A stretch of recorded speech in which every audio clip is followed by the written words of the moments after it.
Hey Aries, thanks for checking out your weekly forecast for July 18th through the 24th. Now, you might stumble upon this video a few weeks from now, a few months from now. It's all good. You're going to find it whenever you're meant to hear the messages that are in it. Keep in mind, this is a general reading for the Aries collective. Therefore, not every single message is going to resonate, and that's okay. Take what does, leave what doesn't. So without further ado, my dears and my darlings, let's see what's going on for Aries Sun, Aries Moon, and Aries Rising. One more shuffle. One more. All right, that feels good. Let's get into it. Aries Sun, Aries Moon, Aries Rising, babies. First card coming up here for the collective is, Queen of Cups. So, some of you could be dealing with a feminine water sign energy, being Scorpio, Pisces, or Cancer. If you have water sign placements, you may be focusing on those houses or those areas of your life right now. Now, the Queen of Cups sometimes comes up for me in my readings when Spirit is trying to let us know that emotional self-care is crucial for you right now. So there may be things you're trying to manifest, or like you may be wondering, like, where am I stuck? Where am I going wrong? Like, what do I need to change? What do I need to adjust? And so Queen of Cups sometimes comes up to say, you're missing the aspect of emotional self-care, and once you put this into place, things are going to be flowing a lot more easily to you. Right now, you might feel like a salmon swimming upstream against the tide, right? It might just feel like everything feels so hard, or like such a struggle, and you're like, how can I get into the flow? Emotional self-care. So what do I mean by emotional self-care? You may have a lot of emotions and feelings that are coming to the surface at this time. And you may be a busy person, you may be working full-time, you may be in school, you may be a parent and have kids, all of the above. There might just be a lot going on. And so sometimes these feelings are going to come up at a time that we can't deal with them. We can't deal with them while we're at work, or while we're in front of our kids, or while we're at the grocery store, or while we're riding the bus. But you have to set aside time, sometime before the end of the day, so that you can sit with those feelings and get them out of your system. If you need to cry, cry. You need to get angry and scream into your pillow, get angry and scream into your pillow. Like, you need to release these emotions and ride out those waves of emotion. After you ride out those waves of emotion, you need to do some kind of emotional self-care to recover from it. And so you might say, well, I don't know what that looks like. I don't know what kind of aftercare to give myself. Well, okay, fine, fair enough. Ask yourself, if I was with my friend right now, and my friend just went through what I went through and I saw them, like if I saw my friend behave that way or release a feeling in that way, what would I do to try to make my friend feel better? Would you make them a cup of tea? Would you draw them a bubble bath? Would you go for a walk? Would you do some gardening? Would you do some exercise? Would you put on some music or something good to watch, like a good movie or something? Would you read a book? Would you give them a blanket and have them cuddle up and take a nap? Some kind of aftercare. And just kind of see what in that moment seems like it's going to be soothing and comforting for you. So ride out the waves of emotion and then give yourself some kind of aftercare. This is going to be very helpful for those of you who are opening up to receive right now, because a lot of the things that have been blocking you are old emotions, old resentments, old betrayals that you've had to push way down because you've been busy surviving, right? You haven't had the luxury to deal with these feelings. It was sink or swim, and you had to swim. You didn't have time to think about where it hurt or how you were injured. You had to keep from drowning.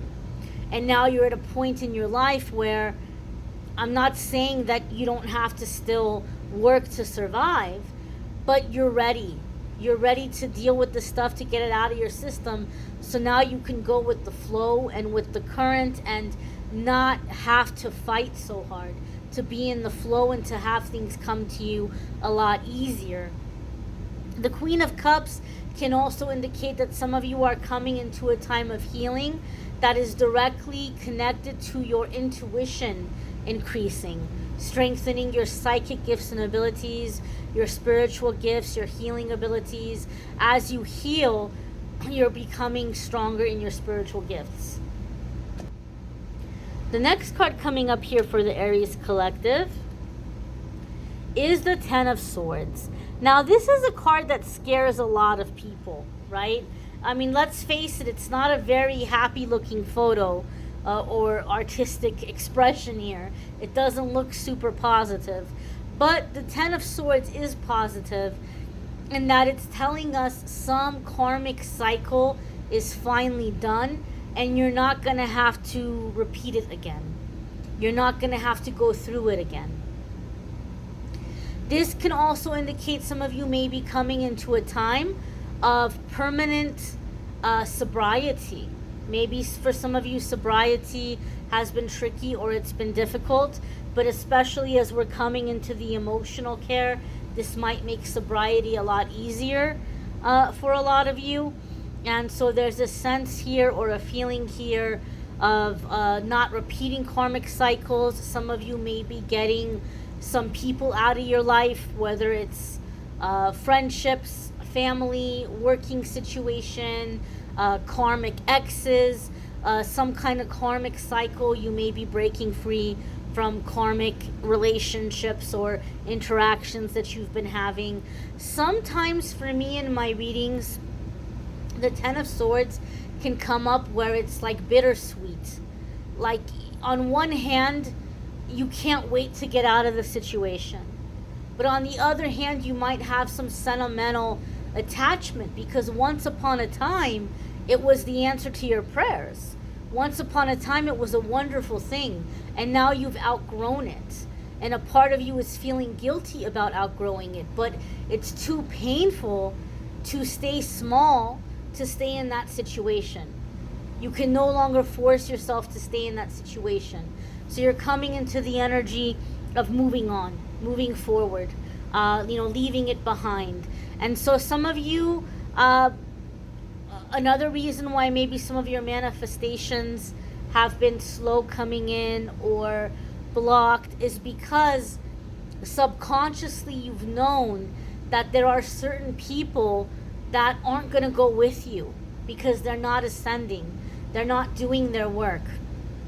And so a part of you maybe felt a little bit scared that this door is going to open and I'm going to walk through the door, but I'm leaving certain aspects of my life behind me.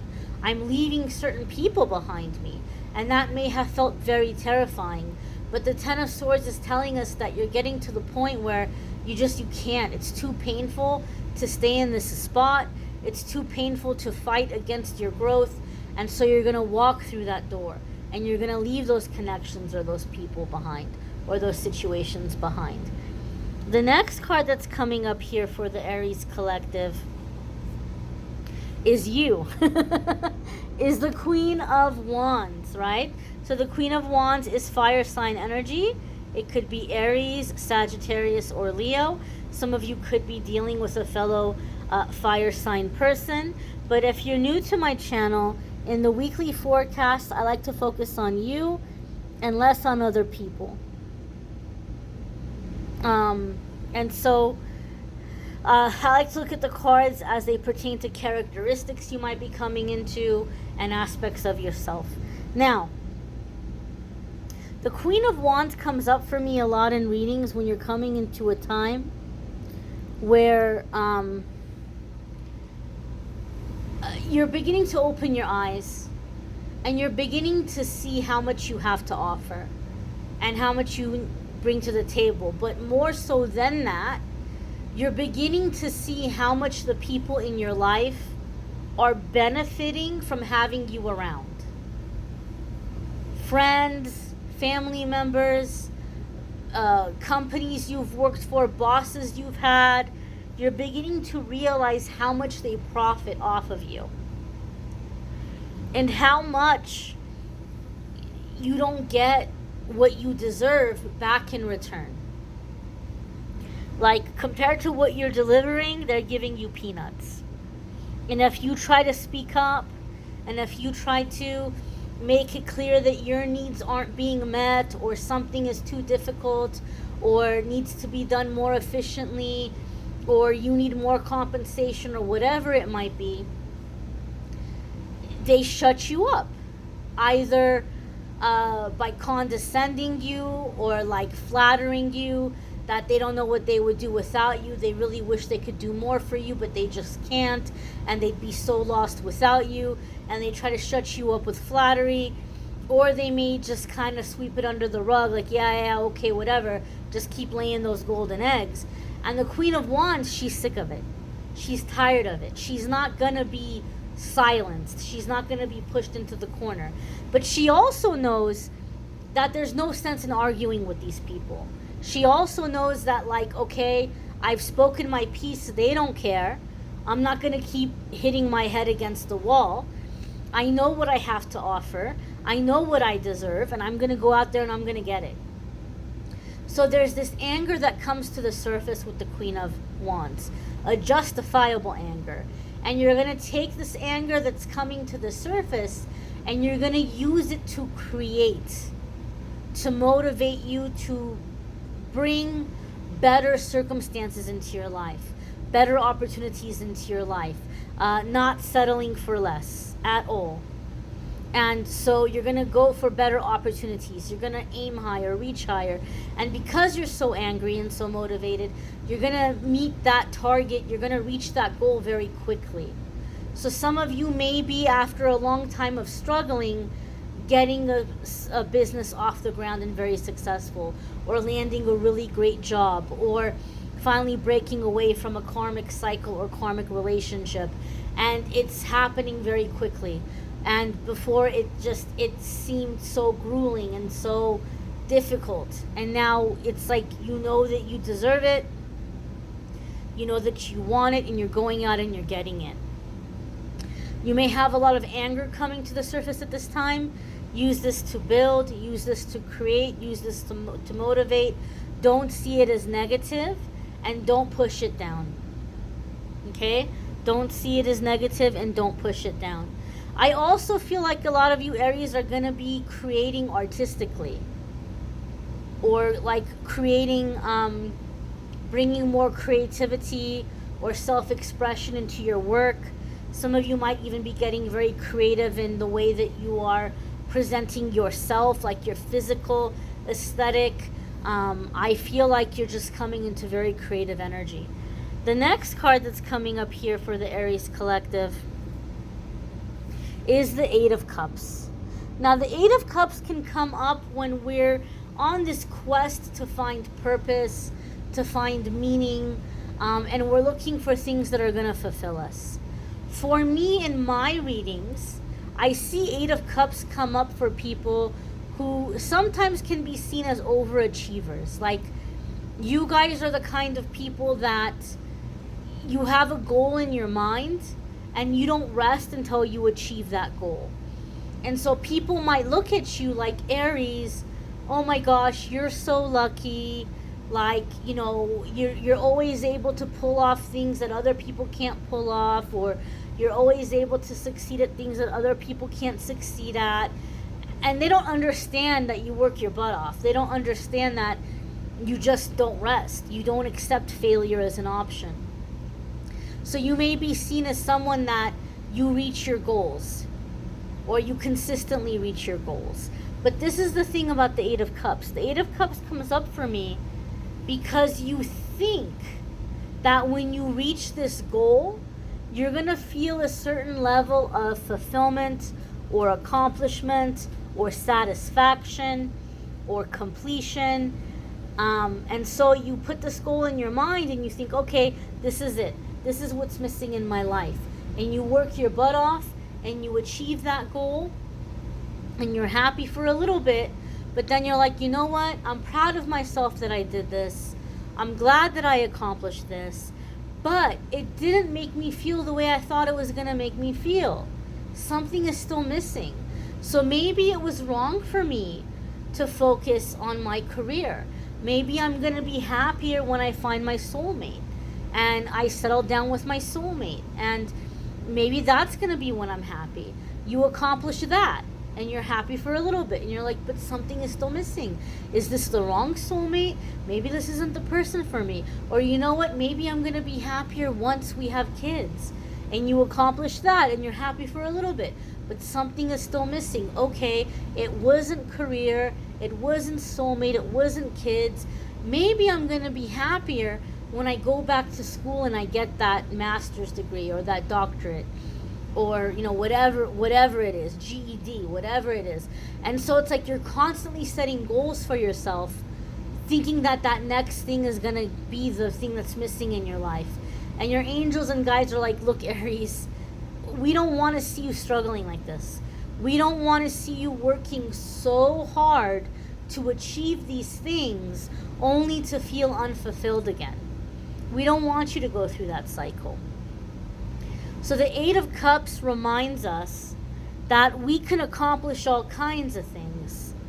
We can go all kinds of places, but we're never going to feel fulfilled and full and satisfied until we have a spiritual connection.